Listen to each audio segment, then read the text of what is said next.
Welcome to my world. Mahadev की दुनिया में आपका स्वागत है। महादेव की दुनिया एक अलग दुनिया है। महादेव की भक्ति एक अलग भक्ति है। इसमें अलग सुकून है और अलग आनंद है। लोग कहते हैं कि शिव की उत्पत्ति कैसे हुई है, तो शिव कहाँ से पैदा हुए हैं। अलग अलग लोग अलग अलग कहानियां बताते हैं, मतलब हर चीज के बारे में लोग बताते हैं। बहुत सी ऐसी चीजें हैं जिसके बारे में लोग कहते हैं कि ये चीज इस चीज से पैदा हुआ है, ये चीज इस चीज से पैदा हुआ। मतलब कहने मतलब ये है कि अलग अलग धर्म गुरु जो हैं अलग अलग बातें करते हैं। बहुत सी बातें जो अलग अलग बताते हैं, अलग अलग गुरु अलग अलग बातें करते हैं, लेकिन बातें सारी सत्य नहीं होती हैं। अगर सत्य होती तो सारी एक ही बातें होती, मतलब सभी लोग एक ही जैसा कहते हैं ना, लेकिन सब लोग अलग अलग कहते हैं कि ये चीज इस चीज से पैदा हुआ, इस चीज से ऐसे पैदा हुआ। मतलब हकीकत हर को नहीं जानता है। जो हम देखते हैं सुनते जरूरी नहीं कि वो वही हकीकत हो, वही सत्य हो, और जो हमें दिखाया जाता है, जो हमें सुनाया जाता है वो सत्य हो।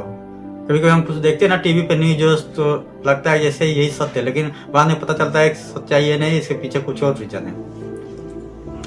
मतलब ऐसे लोग कहते हैं कि शिव की उत्पत्ति कैसे हुई है, शिव की उत्पत्ति कैसे हुई है, तो कहते हैं लोग शिव अजन्मा है, शिव जन्म ही नहीं लिया है। तो ऐसा नहीं है। सबसे पहले इस ब्रह्मांड में एक शक्ति थी, सबसे बड़ी शक्ति एक ही शक्ति है, वो आदि शक्ति है, माँ दुर्गा शक्ति है। वही एक ही शक्ति है, सबसे बड़ी शक्ति है। तो उन्होंने सबसे पहले ब्रह्मा जी को पैदा किया, एक पिंड के रूप में। जैसे छोटा सा पत्थर होता है ना, छोटा सा पिंड, उसी के रूप में वैसे एक पिंड को उन्होंने पैदा किया। तो उस पिंड से ब्रह्मा जी की उत्पत्ति हुई। तो उन्होंने कहा कि आप हमारे साथ मिलकर सृष्टि का निर्माण कीजिए। तो उन्होंने मना कर दिया कि आपने हमें पैदा किया है तो आप हमारी माँ समान है, तो हम नहीं कर सकते हैं। फिर उन्होंने उनको भस्म कर दिया। फिर उसके बाद उन्होंने विष्णु जी को पैदा किया, तो उनसे भी यही कहा, तो उन्होंने भी मना कर दिया। फिर उत्पत्ति हुई शिव जी की, आंखें पूरी लाल लाल, एकदम क्रोध से भरी। तो उनको भी उन्होंने कहा कि आप हमारे साथ मिलके सृष्टि का निर्माण कीजिए, हम दोनों मिलकर सृष्टि का निर्माण करेंगे। तो शिव जी ने कहा कि ठीक है, पर उन्होंने एक शर्त रखी। उन्होंने उनसे उनकी तीसरी आंख की मांग की। जैसे लोग कहते हैं ना कि जब शिव जी की तीसरी आंख कहाँ से आई, तो इसके पीछे भी बहुत सी कहानियां हैं, अलग अलग कहानियां हैं। तो शिव जी ने उनसे उनकी तीसरी आंख की मांग की कि आप हमें अपनी तीसरी आंख दे दीजिए, तो मैं आपके साथ मिलकर सृष्टि का निर्माण में आपका सहयोग दूंगा। तो वो राजी हो गए। तो उन्होंने अपना तीसरी आंख दिया उनको, और फिर शिव और शक्ति दोनों एक हो गए। उसके बाद फिर उन्होंने मिलकर ब्रह्मा और विष्णु जी को फिर से उनको फिर से मतलब पैदा किया, फिर से उत्पन्न किया, और उन दोनों को कार्यभार इस युग का कार्यभार मतलब दिया, उनके हाथ में सौंपा।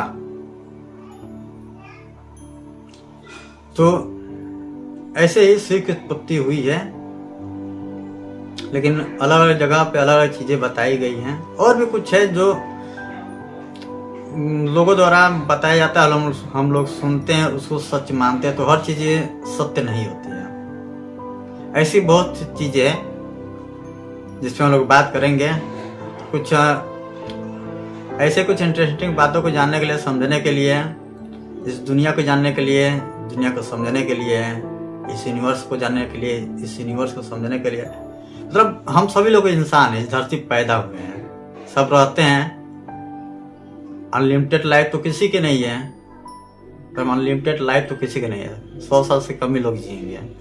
पहले जीते थे, अब तो बस वही है। लेकिन इसमें भी लोग इंसानों की तरह नहीं रहते हैं, ज्यादातर लोग जानवरों की तरह ही रहते हैं। ये हमको भी पता है, आपको भी पता है। दिखता है कि इंसानियत खत्म हो गई है, मतलब हो गई है। कुछ कुछ जगह है इंसानियत धीरे धीरे खत्म हो रही है। और अगर ऐसे ही रहा तो लोग कहते हैं ना कि जब कलयुग में पाप की सीमा बढ़ जाएगी तब परिवर्तन होगा, युग का परिवर्तन होगा। पाप तो बढ़ ही गया है, असीमित हो गया, और युग का परिवर्तन कहाँ से होगा? सब कहते हैं ना कि जब कलयुग में पाप की सीमा जो चरम सीमा पर होगी तब भगवान अवतार लेंगे। इस कली में, ये कलयुग है, कलयुग मतलब ये कली का युग है, इसमें कल की भगवान अवतार लेंगे उस कली को खत्म करने के लिए। तो अवतार कहाँ लेंगे? जैसे लोग कहते हैं ना, तो कहते हैं जब धरती पे पाप बढ़ जाएगा, धरती पे पाप नहीं बढ़ जाएगा, अपने भारत में पाप बढ़ जाएगा। लोग कहते हैं ना धरती पे पाप बढ़ जाएगा तो भगवान अवतार लेंगे, ऐसा नहीं है। तो लोग कहते हैं, लेकिन हमारा मानना यह है कि भारत में अगर पाप बढ़ जाए तो भगवान अवतार लेंगे। और इस देश में तो उतना हम लोग नहीं सुनते, रेप हुआ, मर्डर हुआ, ये हुआ। लेकिन अपना ही देश ऐसा है भारत कि यहाँ पे हर कोई है, लुटेरे, चोर, उचक्के, मतलब सब कुछ यहीं पे है। तो पाप तो अपने भारत में बढ़ रहा है, लोगों को न्याय नहीं मिल रहा है, लोगों के साथ गलत हो रहा है, इंसानों के साथ गलत हो रहा है, लोग कर रहे हैं, धर्म के साथ गलत कर रहे हैं, देवी देवता के साथ लोग गलत कर रहे हैं, और सबसे बड़ी बात नेचर के साथ लोग खिलवाड़ कर रहे हैं। और नेचर के साथ सबसे ज्यादा खिलवाड़ ये हमारे ही देश में हो रहा है, अपने भारत में ही हो रहा है। तो लोग कहते हैं ना, धरती पे जब पाप बढ़ जाएगा तो भगवान अवतार लेंगे, तो धरती पाप बढ़ जाएगा तो भगवान अवतार लेंगे, ऐसा नहीं है। अपने भारत में पाप बढ़ जाएगा तब भगवान अवतार लेंगे, ये चीज सही है। क्योंकि हम ये नहीं कहते कि दुनिया में पाप बढ़ जाएगा तो भगवान अवतार लेंगे, नहीं। हमारा मानना यह कि भारत में पाप बढ़ जाएगा, क्योंकि सबसे ज्यादा पापी भारत में ही है, अपने ही देश में है।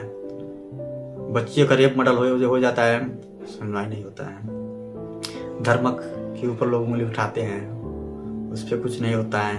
इंसानों के लोग जानवर की तरफ व्यवहार कर रहे हैं, बिहेव कर रहे हैं। सबसे बड़ी बात की है, इस धरती को, इस दुनिया को एक चीज चलाती है, वो है नेचर। अगर नेचर खत्म हो गया तो पूरी मानव जाति का नामो निशान खत्म हो जाएगा। इसलिए नेचर को बचाइए, हमारा अनुरोध है सबसे कि नेचर को बचाइए। पेड़ पौधे बहुत ज्यादा कट रहे हैं, हद से, लिमिट से ज्यादा है। ठीक है, विकास करना है तो काटिए, लेकिन उसके साथ साथ और भी लगाइए। अगर एक कट रहा है तो 2 लगाइए, क्योंकि कई सालों से खड़ा हुआ पेड़ को आप कुछ मिनटों में काट दे रहे हैं, लेकिन उसी पेड़ को उतना बड़ा बढ़ने में कई वर्ष लग जाएंगे। तो नेचर को सुरक्षित रखिए, और नेचर सुरक्षित है तभी हम सब सुरक्षित है, और नेचर सुरक्षित नहीं है तो हम में से कोई भी सुरक्षित नहीं है। तो धर्म के रास्ते पर चलिए, सत्य के मार्ग पे चलिए, और नेचर से जुड़े रहिए, और नेचर को हमेशा सुरक्षित रखिए। जय महाकाल।